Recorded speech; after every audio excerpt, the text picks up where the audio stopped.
The Damian Lillard trade saga has gone in a lot of different directions in a short amount of time, primarily because of a power struggle between Dame and Portland's front office. And with Dame's agent telling other teams that he wouldn't play for them, this has sparked a debate surrounding player empowerment. This is a classic. I love this song. But not only that, the NBA has now issued a statement to all 30 teams in the league, as well as informed Damian and his agent that they could receive fines for, I guess, doing something that multiple star players have done before. Any future comments of the sort, as far as him wanting to only play in Miami, will be potentially subject him to discipline if those comments continue, as well as a warning to the NBPA that any future comments by players, their agents, that are similar to the ones as far as I only want to play for this specific team in a trade request, if that's made, that could also be subject to potential discipline as well. The NBA told its teams that they spoke to Goodwin, they spoke to Lillard, and that Goodwin essentially denied telling teams that Lillard would only play in Miami. The NBA also spoke to other teams, and essentially they were given the messaging as well that Goodwin's statements were consistent for the most part. There's a lot to unpack here, so let's get into it.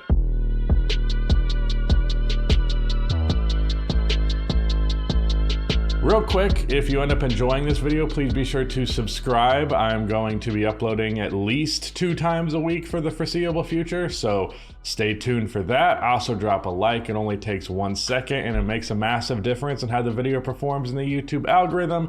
It is much appreciated. Let's take a look at where this all started. After officially requesting a trade, Dame makes it clear that he wants to be in Miami and Miami only. And on Portland's side of things, they obviously want a good return for their franchise player. These are both reasonable desires. On Portland's end, as a front office, they are obligated to try and get as good of a return as possible. And given how historically awful Portland has been at this whole front office thing, they might as well load up on a ton of assets to make it harder for them to fail. They could still very well fail, but you know, they gotta try here. And for Dame, I understand why Miami is specifically where he wants to end up. He fits there perfectly, like insanely perfectly. And it's of course a team that should be extremely competitive given that they were just in the NBA Finals. It would also give Dame a chance to be coached not only by the first good coach of his career, but the best coach in the entire league, period. I think that is an underrated factor in all of this.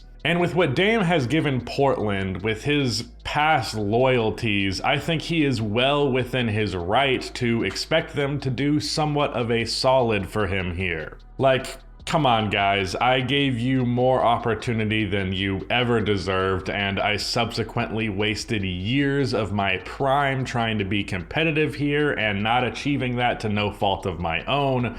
So the least you can do is send me where I want to go. So that's where we started here. Things were civil, and no one was really too mad at Damian Lillard at this point. But then Dame made a move to swing the leverage in his favor by doing something some would consider kind of scummy, which was informing other teams that isn't Miami, and well, I guess also Portland, that if they traded for him, that would not work out in their favor. Dame doing this was already something that is frowned upon by many. But add on to it that he is doing this after just a year ago signing a 2-year extension to make his contract now covering the next 3 seasons for $51 million per year on average, with a $63 million player option. The length of his contract makes this more problematic to some people.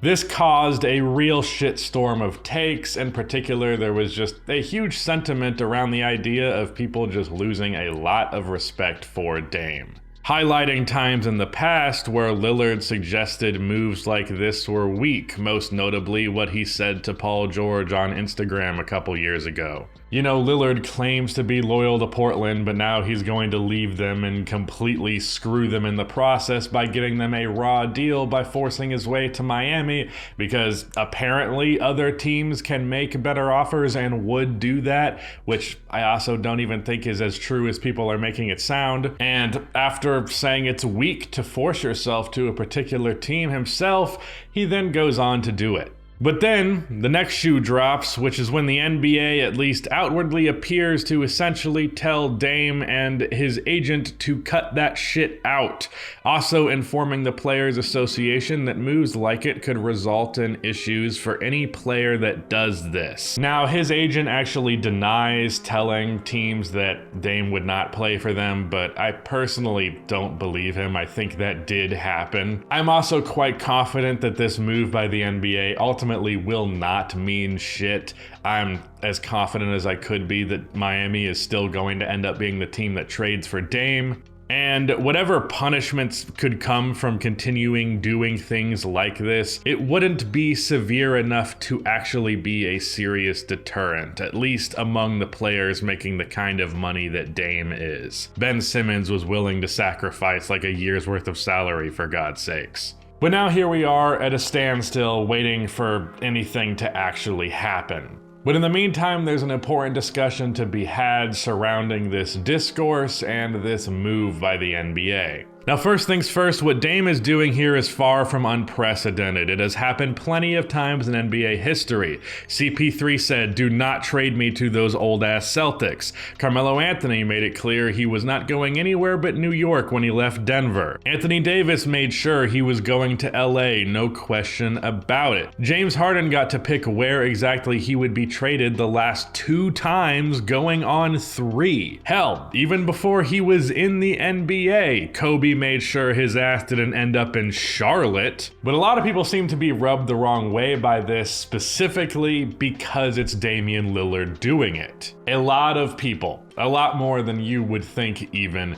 stand Damian Lillard specifically because of the loyalty thing. They weren't even necessarily Portland Trailblazers fans, but they liked that aspect of Lillard. This crowd of NBA fans tends to make it their job to bitch and moan about player empowerment, about players being able to choose specifically where they go. They hate anything even resembling what Dame has done here. For that crowd, Dame was the perfect example of what they think a star player should be to an NBA franchise. Loyal to the team, loyal to the city, doesn't make a big fuss when the rest of the team fucking sucks.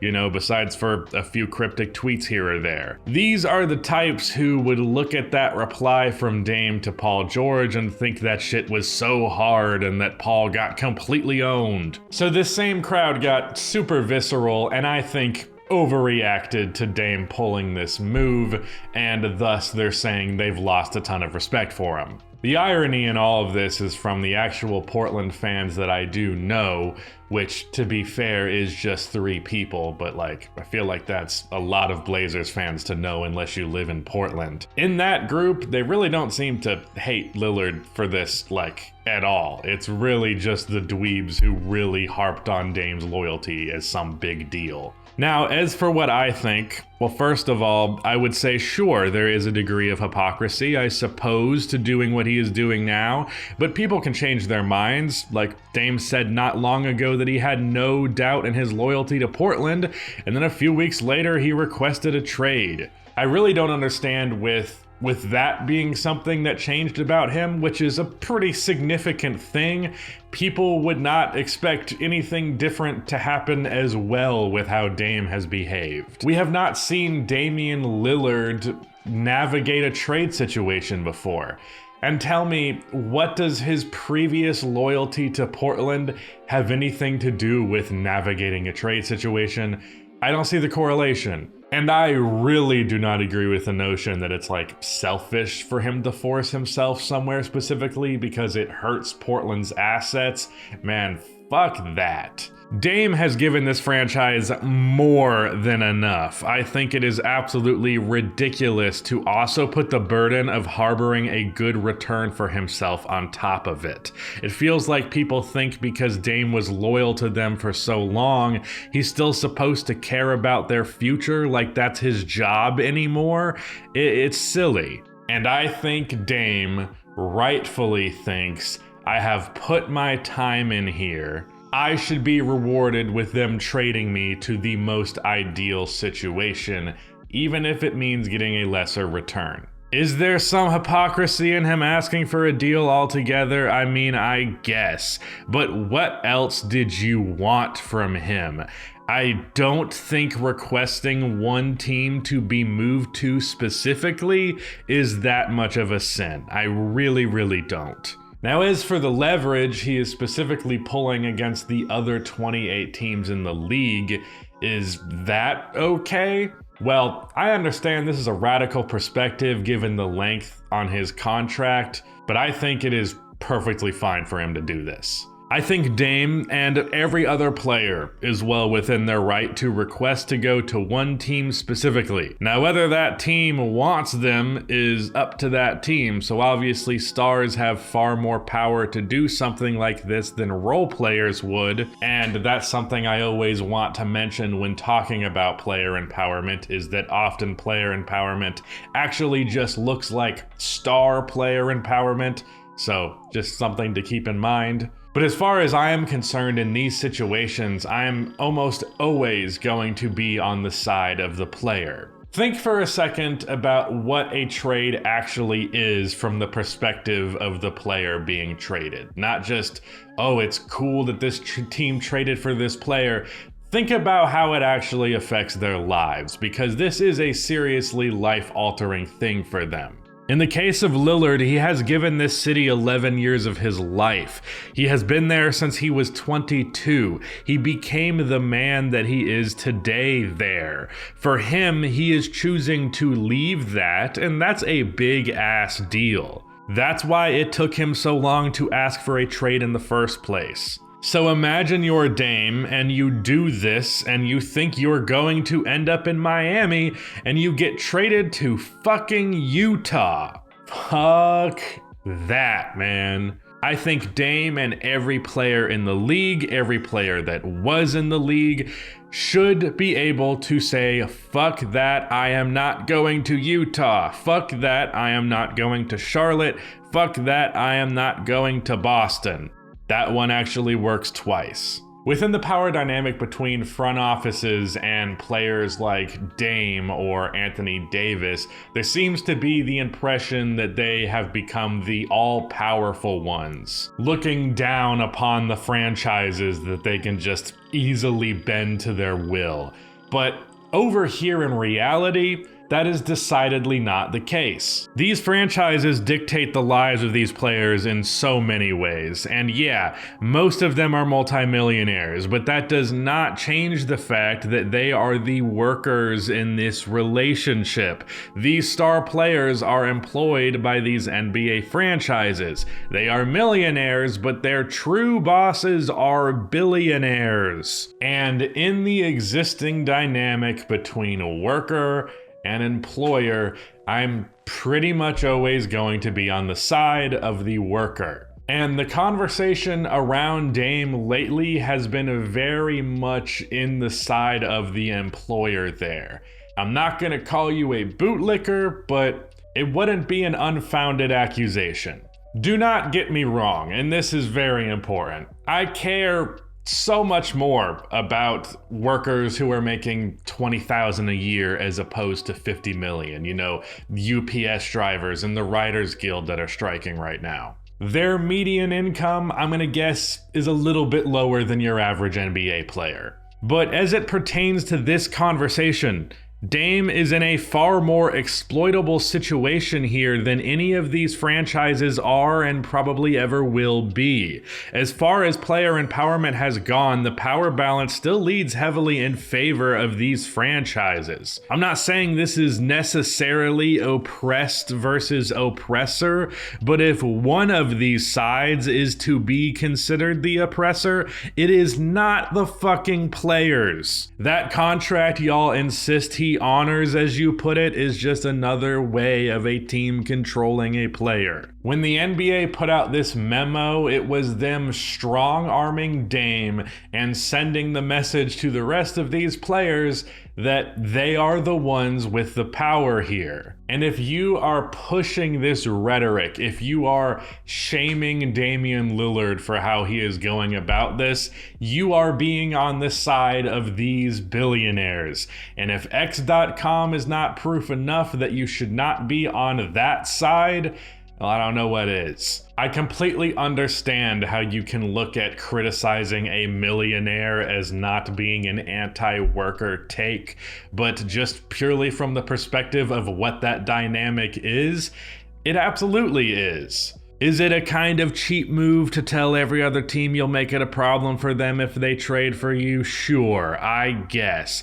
But as manipulative as that may be, as much power as Dame's star talent brings him, all that only seeks to balance the scales. And even then, the power still very much exists outside of his hands. I gotta say, I feel bad for Dame. He's been put into a box of damned if you do, damned if you don't. For years, the crowd that I have very much been a part of has been asking him to ask for a trade for a very long time.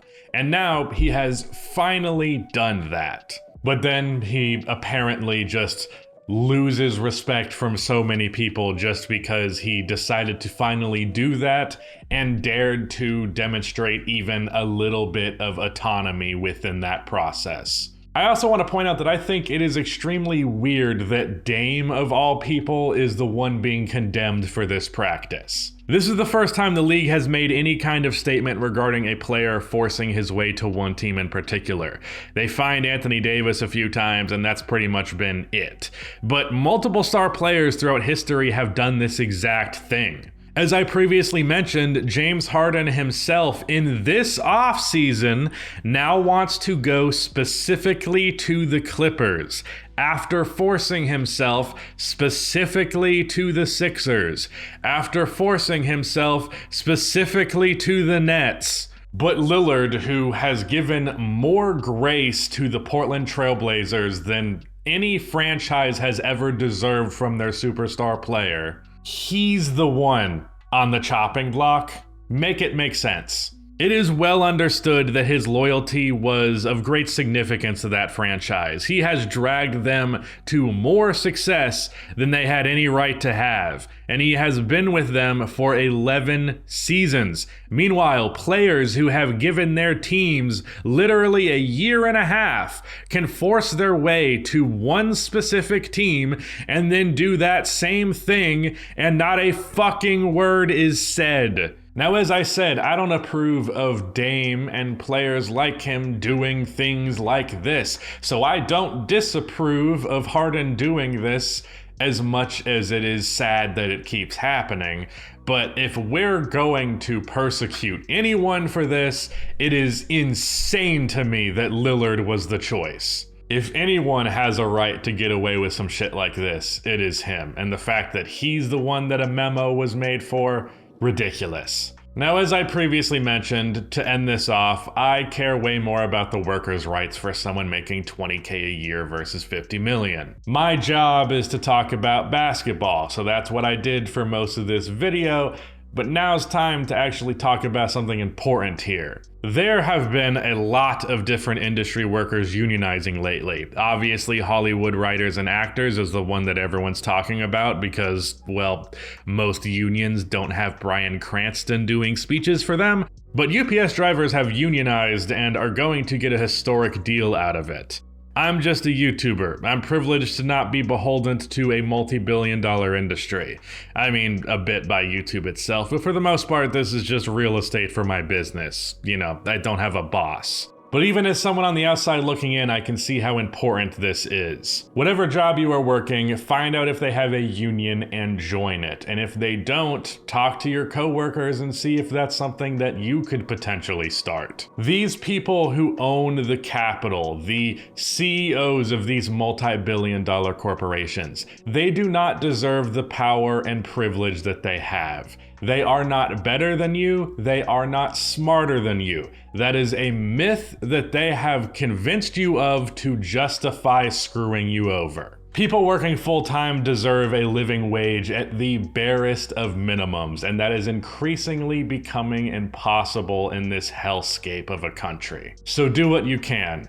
You have more power than you think. Anyways, I'll get off my soapbox. Shout out to Rudy for editing this long-ass video, and goodbye.